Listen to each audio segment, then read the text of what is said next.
Hi welcome to our channel. ప్రస్తుతం మనతో పాటు దామో బాలాజీ గారు సీనియర్ జర్నలిస్ట్ ఉన్నారు. వారితో ఒకసారి మాట్లాడదాం. సార్ నమస్కారం సార్. సార్ మొన్న కాకినాడ పోర్ట్ వ్యవహారం అక్రమ రవాణా తరలింపును పవన్ కళ్యాణ్ గారు ఇన్వాల్వ్ అవ్వడం, అది సీజ్ చేయడం చూసాం కదా. దానివల్ల పవన్ కళ్యాణ్ గారికి శత్రువులు పెరిగిపోయారు, ఆయనకు ప్రాణహాని ఉంది. అంతర్జాతీయ స్మగ్లింగ్ ముఠా నుంచి కూడా ఆయనకు ప్రమాదం పొంచి ఉంది. ఆయనకు సెక్యూరిటీ పెంచాలని జనసేన నాయకులందరూ కూడా కోరుకుంటున్నారు సార్. మరి నిజంగా ఆయనకు ప్రాణహాని ఉందంటారా? ఏ స్థాయిలో అది ఉండే అవకాశం ఉంది? సో ఇప్పుడు సెక్యూరిటీ పెంపొందించాలంటున్నారు కదా, మరి ఇప్పుడున్న సెక్యూరిటీ ఏంటి? ఏ విధంగా సెక్యూరిటీ పెంచుతారు సార్ ఆయన? పవన్ కళ్యాణ్కి ప్రాణాపాయం ఉంది అన్న ఒక వార్త నిన్నటి నుంచి వైరల్ అవుతుంది. ఎందుకంటే ఆయన మొన్న అక్కడ కాకినాడ పోర్ట్లోకి వెళ్ళి యాంకరేజ్ పోర్ట్లో ఒక షిప్ని సీజ్ చేయమని ఆయన చెప్పాడు. ఆ టైంలో ఆయన చాలా ఆరోపణలు కూడా చేశాడు. అంటే నన్ను 2 నెలల నుంచి రావాలనుకుంటే కూడా రావద్దని చెప్తున్నారు, నువ్వు వస్తే ఇక్కడ 10,000 మంది బతుకు తెరువు సమస్య ఉంది, అవన్నీ చెప్పారు. నన్ను చివరికి షిప్లో కూడా ఎక్కనివ్వలేదు. నన్నే డిప్యూటీ సీఎంనే ఇలా అడ్డుకుంటుంటే ఇంకా మామూలు వాళ్ళ పరిస్థితి ఏంటి, ఇక్కడ అసలు ఏ రకమైన సెక్యూరిటీ లేదు, ఇవన్నీ ఆరోపించాడు. అక్కడ తీవ్రంగా అందరు అధికారుల మీద ఆయన కోపాన్ని ప్రదర్శించాడు. అది ఒక ఆర్గనైజ్డ్గానే చేసినట్టు కనబడుతుంది. ఎందుకంటే డ్రోన్ కెమెరాస్ ఉన్నాయి అక్కడ, ఇవన్నీ ముందే ప్లాన్డ్గా తను ఒక స్ట్రాటజీతోనే అదంతా చేసినట్టు కనబడుతుంది. సో ఆయన రాజకీయ స్ట్రాటజీలు ఆయనకు ఉండొచ్చు, ఎందుకంటే ఆయన ఒక రాజకీయ పార్టీ నాయకుడు. ప్రతి దాంట్లో కూడా రాజకీయం చేయాలని ఆయన కూడా అనుకోవడంలో తప్పు లేదు. అందరూ కూడా రాజకీయాలు చేస్తారు. చంద్రబాబుకి పేరుంది యాక్చువల్గా, ఎటువంటి క్రైసిస్ సిచ్యువేషన్లో కూడా తను ఎలా డీల్ చేస్తాడో దానంతా ఆయన ప్రమోషన్కి ఉపయోగించుకుంటాడు. ఎవరైనా జగన్ అయినా ఇక్కడ కేసీఆర్ అయినా అందరూ కూడా వాళ్ళ ప్రమోషన్కి రాజకీయంగా ప్రతి అంశాన్ని రాజకీయంగా తమకు అనుకూలంగా ఉండడానికి చూస్తారు. అట్లాగే అక్కడ పవన్ కళ్యాణ్ కూడా ఏంటంటే తన ప్రభుత్వంలో, తమ కూటమి ప్రభుత్వంలో తను ఒక ప్రతిపక్ష నాయకుడిగా కూడా ఉండడం ద్వారా ప్రజల్లో తనకున్న ఒక రెబల్ ఇమేజీ, ఒక ఉద్యమకారుడి ఇమేజీని కంటిన్యూ చేయాలనేది అతని ఉద్దేశం.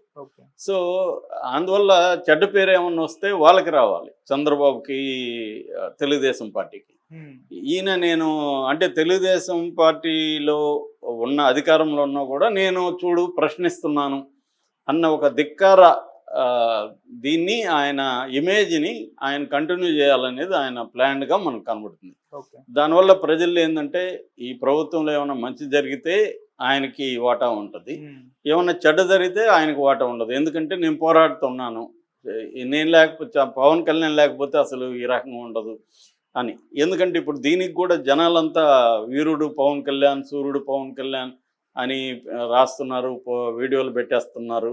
పవన్ కళ్యాణ్ అసలు యుద్ధం ప్రకటించాడని. ఈవెన్ అసలు ఎవరు పవన్ కళ్యాణ్ యుద్ధం ప్రకటించడానికి ఏముంది, వాళ్ళ గవర్నమెంటే కదా ఉంది అనేది చాలామందికి ఆలోచించే ఇది కూడా ఉండదు. ఏదేమైనా చంద్రబాబు ప్రభుత్వంలో పవన్ కళ్యాణ్ సొంత ఇమేజ్ని ఆయన నిలుపుకోవడానికి ట్రై చేస్తున్నాడు. దాని ప్రతి చోట లడ్డు విషయంలో కానీ, ఇక్కడ కానీ, అంతకుముందు హోమ్ డిపార్ట్మెంట్ విషయంలో కానీ అన్నిట్లో కూడా ఆయన తన సొంత ఇమేజ్ని, అది కూడా నేను ఒక రెబల్ని, నేను ప్రశ్నిస్తాను, ఎవరున్నా నాకు అనవసరం అన్న ఒక ఆ ఇమేజ్ని ఆయన కంటిన్యూ చేయడానికి ఒక ప్లాన్ ప్రకారం, స్ట్రాటజీ ప్రకారం ఆయన వెళ్తున్నారు. అది ఎనీ రాజకీయ నాయకుడు చేసేది. అయితే ఇప్పుడు ఏంటంటే ఎప్పుడైనా కూడా నువ్వు ఒక స్ట్రాటజీ, ఒక ప్లాన్ వేసినప్పుడు దానికి రిపర్కషన్స్ కూడా ఉంటాయి. రిపర్కషన్స్ని ముందుగా ఊహించి కొన్ని దానికి రెడీ అయ్యి కొంత చేయొచ్చు, కొన్ని ఊహించనివి కూడా వచ్చే అవకాశం ఉంది. ఇప్పుడు ఏంటంటే ఇతను ఇంటర్నేషనల్ స్మగ్లింగ్ని ఈయన టచ్ చేసినట్టుగా అర్థం చేసుకోవచ్చు. ఎందుకంటే ఈ బియ్యం స్మగ్లింగ్ అనేది ఒక అక్కడ లోకల్గా అతనెవరు మన ద్వారంపూడి చంద్రశేఖర్ రెడ్డి, వాళ్ళ తమ్ముడు వీరభద్రారెడ్డి, వీళ్ళిద్దరు కూడా వైసీపీ, వీళ్ళిద్దరే చేస్తున్నారనేది అబద్ధం. అక్కడ లోకల్గా వాళ్ళు హెల్ప్ చేయొచ్చు, కానీ ఇది ఇంటర్నేషనల్గా ఒక మాఫియా ఉంది ఆల్రెడీ. ఇది ఎప్పటి నుంచో జరుగుతుంది. ఇది ఒక్కటే కాదు, అనేక మ్యారిటైమ్ స్టేట్స్ అంటారు, ఈ మ్యారిటైమ్ స్టేట్స్లో అన్నిట్లో కూడా ఈ కైండ్ ఆఫ్ ఉంది. ఈ మధ్య కూడా గుజరాత్లో కూడా విపరీతంగా జరుగుతుంది, కర్ణాటకలో జరుగుతుంది, కేరళలో, తమిళనాడులో, అన్ని చోట్ల కూడా మనం ఇంటర్నెట్లో కానీ చూస్తే అన్ని చోట్ల ఇట్లాంటి స్మగ్లింగ్ అనేది జరుగుతుంది. అయితే ఈయన వెళ్ళి ఇప్పుడు ఆ షిప్ని చేశాడు. షిప్ని సీజ్ చేయడం అంత ఈజీ కాదు. ఎందుకంటే ఆ షిప్పు ఎవరిది, స్టెల్లా ఎల్ పనామా అనేది ఆఫ్రికన్ కంట్రీది. వాళ్ళు కార్గో తీసుకోవడానికి వచ్చారు. వచ్చినప్పుడు ఆ షిప్పుని చేయాలంటే ఆ షిప్పులో స్మగుల్డ్ ఐటమ్స్ ఉన్నాయనేది ప్రూవ్ చేయాలి. కస్టమ్స్ వాళ్ళు చేయాలి, దాన్ని సీజ్ చేయాలంటే. ఇప్పుడు ఆ షిప్పులో స్మగుల్డ్ ఐటమ్స్ ఏమీ లేవు. బియ్యం అనేది స్మగుల్డ్ ఐటమ్ కాదు. ఆల్రెడీ వాళ్ళకి అంతా నో అబ్జెక్షన్ సర్టిఫికేట్లు వచ్చినాకనే ఆ బియ్యం ఎక్కించామని పోర్టు ఇన్ఛార్జ్ కూడా నిన్న పవన్ కళ్యాణ్తోనే చెప్పాడు. కాబట్టి ఆ షిప్ని ఎలా సీజ్ చేస్తారు? సీజ్ చేయాలంటే ఏం చేయాలి? సివిల్ సప్లైస్ వాళ్ళు ఇటు పోర్ట్ అధికారులకు నోటీసులు ఇవ్వాలి, కస్టమ్స్ వాళ్ళకి నోటీసులు ఇవ్వాలి. కస్టమ్స్ వాళ్ళు ఇది ఇంటర్నేషనల్ వ్యవహారం కాబట్టి ఆ ఇంటర్నేషనల్గా వేరే కంట్రీ కార్గో షిప్ని చేయాలంటే దానికి ఏమన్నా ప్రాపర్ ఇది ఉండాలి. అంటే ఆ షిప్ తప్పు చేసి ఉండాలి, స్మగుల్డ్ గూడ్స్లో దాంట్లో ఉండాలి. కాబట్టి బియ్యం అనేది స్మగుల్డ్ గూడ్స్ కిందికి రాలేదు, ఇప్పటివరకు లేదు. సో కాబట్టి సీజ్ చేసే పరిస్థితి లేదు. మరి ఇవన్నీ పవన్ కళ్యాణ్కి తెలుసు అన్నాడా, తెలియక అన్నాడా, లేకపోతే ఆయనకి సీజ్ చేయడం మెయిన్ ఉద్దేశం కాదు, దీని చుట్టూ వచ్చే డ్రామా ఆయనకి కావాలి, ఆ ఇమేజ్ కావాలా తెలియదు మరి. కానీ ఈ సీజ్ చేయడానికి లేదు. మామూలుగా ప్రాసెస్ ఏం చెప్తున్నారంటే ఇట్లాంటివి జరిగినప్పుడు అడ్మిరాల్టీ న్యాయస్థానం ఉంటుంది, దానికి కంప్లైంట్ చేయాలి. ఆంధ్రప్రదేశ్లో అడ్మిరాల్టీ న్యాయస్థానం అంటే హైకోర్టు అనమాట. హైకోర్టుకి కంప్లైంట్ చేస్తే హైకోర్టు దీన్ని తీసుకుంటుందా? ఎందుకంటే బియ్యం తప్ప దాంట్లో వేరే స్మగుల్డ్ అంశాలు లేవు. బియ్యం కూడా మొత్తం అది 38,000 మెగాటన్నుల బియ్యం ఉంటే అందులో ఓన్లీ 640 మాత్రమే పీడిఎస్ బియ్యం. పీడిఎస్ కూడా మార్కెట్లో వాళ్ళు కొనుక్కొని వచ్చింది తప్ప స్మగిల్ చేసుకుని వచ్చింది కాదు. ఇప్పుడు నాకు బియ్యం వచ్చింది 10 కేజీలు, నేను అమ్ముతాను. ఎవరికో అమ్మొద్దనే ఉన్నా ఎక్కడైనా రూల్ ఉందా? ఎవరైనా చెప్పారా అమ్మొద్దని? నాకు ఇచ్చారు బియ్యం, నేను తినట్లేదు, నేను అమ్ముతాను. సో ఇట్లాంటి రూల్ ఏమన్నా ఉందా తెలియదు మరి. అంటే ఆ షాప్ నడిపే అతను లబ్ధిదారులకు బియ్యం ఇవ్వకుండా అతను అమ్మితే నేరం. కొన్న వాళ్ళు ఇచ్చిన తీసుకున్న వాళ్ళు మాకు వేరే బియ్యం ఉంది, లేకపోతే మేము రాగి ముద్ద తింటాను, నాకు బియ్యం వేస్ట్ అని వాడు అమ్ముకుంటాడు అనుకో, అది నేరం అయితే అప్పుడు వాళ్ళందరూ అమ్మిన వాళ్ళందరూ కూడా నేరస్తులే కదా, కొన్నోడే కాదు కదా నేరస్తుడు. సో వీళ్ళందరి దగ్గర కొని తీసుకెళ్తున్నారు, ఇది నేరం ఎలా అవుతుంది? ఇదంతా కూడా ప్రూవ్ చేయాల్సి ఉంటుంది. ఏదో అనుకుంటే రేపు పొద్దున ఆఫ్రికన్ కంట్రీ, ఇది ఇంటర్నేషనల్ ట్రేడ్లో అనేక కంట్రీస్తో మనకు ఒప్పందాలు ఉంటాయి.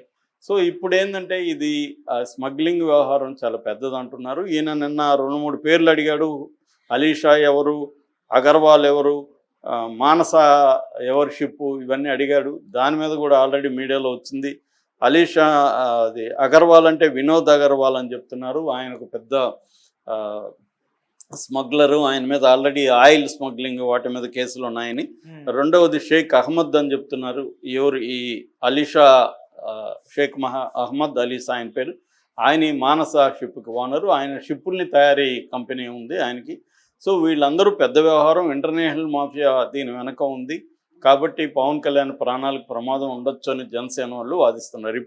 ఇప్పుడు ఆయనకి ఏంటంటే ఎక్స్ సెక్యూరిటీ ఉంది. మామూలుగా సెక్యూరిటీ మన దేశంలో 6 రకాలుగా ఉంటాయన్నమాట.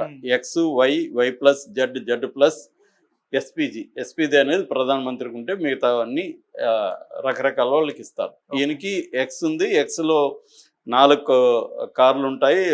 ఒక ఎస్పీజీ ఇది ఉంటారు, ఎన్ఎస్జి కూడా 2 ఉంటారు.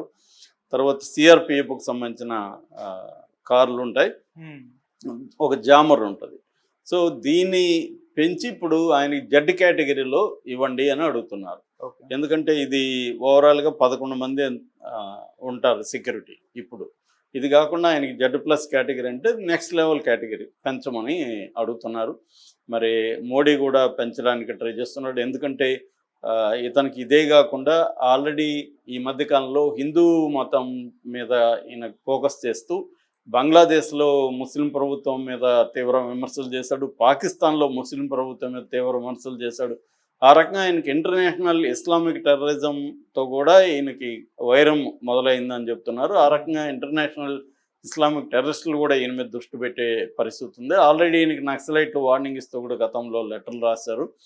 కాబట్టి ఈయనకి అన్ని వైపుల నుంచి ఇటు ఇంటర్నేషనల్ స్మగ్లర్సు, ఇటు ఇస్లామిక్ టెర్రరిస్టులు, ఇట్లా మావోయిస్టులు, వీళ్ళ నుంచి ఈయనకి థ్రెట్ ఉండే అవకాశం ఉంది, కాబట్టి ఇవ్వమని చెప్తున్నారు. మోడీ కూడా దీన్ని పరిశీలించి త్వరలోనే ఈయనకి జెడ్ కేటగిరీ సెక్యూరిటీ ఇచ్చే అవకాశం కనిపిస్తుంది. Okay sir, thank you so much.